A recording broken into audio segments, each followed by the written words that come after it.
राष्ट्र सर्वप्रथम, राष्ट्र सर्वप्रथम, राष्ट्र सर्वप्रथम, राष्ट्र सर्वप्रथम। कांग्रेस के वरिष्ठ नेता अजय माकन ने पेट्रोल डीजल के बढ़ते दामों को लेकर प्रेस वार्ता कर केंद्र सरकार पर निशाना साधा है और सरकार से 3 मांगे की है। अजय माकन ने कहा कि वित्त मंत्री निर्मला सीतारमण ऑयल बॉन्ड्स की सर्विसेज में खर्च की वजह से पेट्रोल डीजल के दामों में कमी नहीं कर रही है, जबकि ऑयल बॉन्ड सर्विस से कई ज्यादा गुना पैसा टैक्स कलेक्शन में हो रहा है। इसीलिए सरकार को पेट्रोल डीजल के दामों में कटौती करना चाहिए। कल निर्मला सीतारमण जी ने एक बयान दिया और आज प्रमुखता से अखबारों में छपा भी है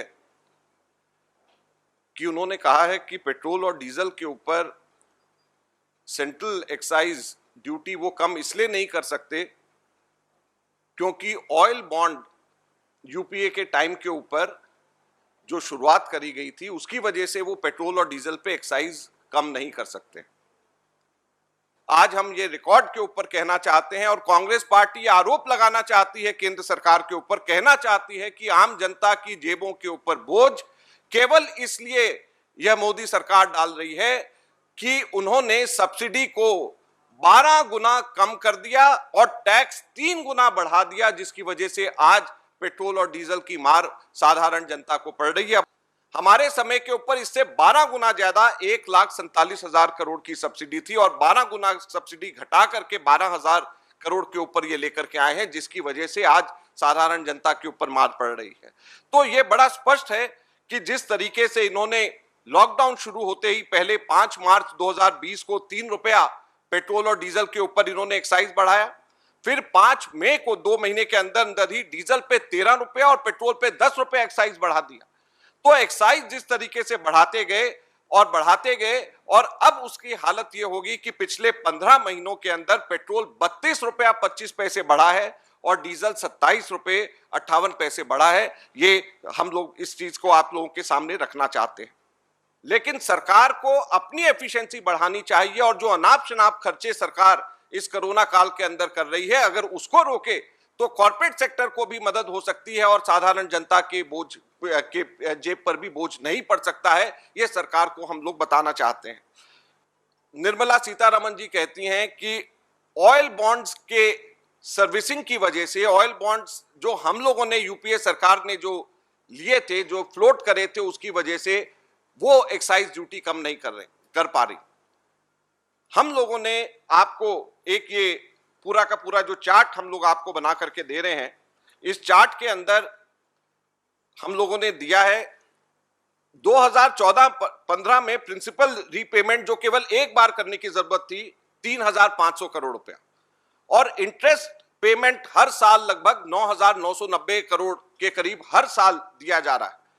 कुल मिलाकर के पिछले 7 वर्षों के अंदर ऑयल बॉन्ड के सर्विसिंग और रीपेमेंट के ऊपर 73,400 करोड़ रुपया केवल खर्च हुआ है। 73,400 करोड़ रुपया और 73,400 करोड़ रुपया ऑयल बॉन्ड की सर्विसिंग के ऊपर 7 वर्ष में खर्च हुआ है और 7 वर्ष के अंदर टैक्स कलेक्शन कितना हुआ है? 22,34,000 करोड़। तो 3.2% सिर्फ आपका टैक्स कलेक्शन में से ऑयल बॉन्ड की सर्विसिंग में खर्च हो रहा है और आप टैक्स को 3 गुना आप बढ़ा रहे हो, सब्सिडी को आप जो है कम करके 12 गुना सब्सिडी कम कर रहे हो। तो ये किस चीज से आप इस चीज का कैसे क्या एक्सप्लेनेशन आप देते हो और घूम फिर करके आप ऑयल बॉन्ड के ऊपर आते हो और आपको सिर्फ 20,000 करोड़ रुपए का आपको ऑयल बॉन्ड का आपको वापस रीपेमेंट करना है, जो कि मुश्किल से 3% के करीब आपका पड़ता है। तो कैसे आप ये कह सकते हो कि एक्साइज ड्यूटी हम कम नहीं कर सकते क्योंकि ऑयल बॉन्ड को यूपीए ने लिया है? तो ये सरासर झूठ है। तो कृपया झूठ बोल करके लोगों को गुमराह ना किया जाए।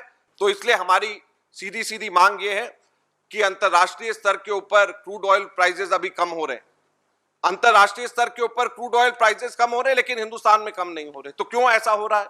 सीधे के सीधे एकदम से कम किया जाना चाहिए। पेट्रोल और डीजल को जीएसटी के अंदर लेकर के आया जाना चाहिए, दूसरा हमारा कहना यह है।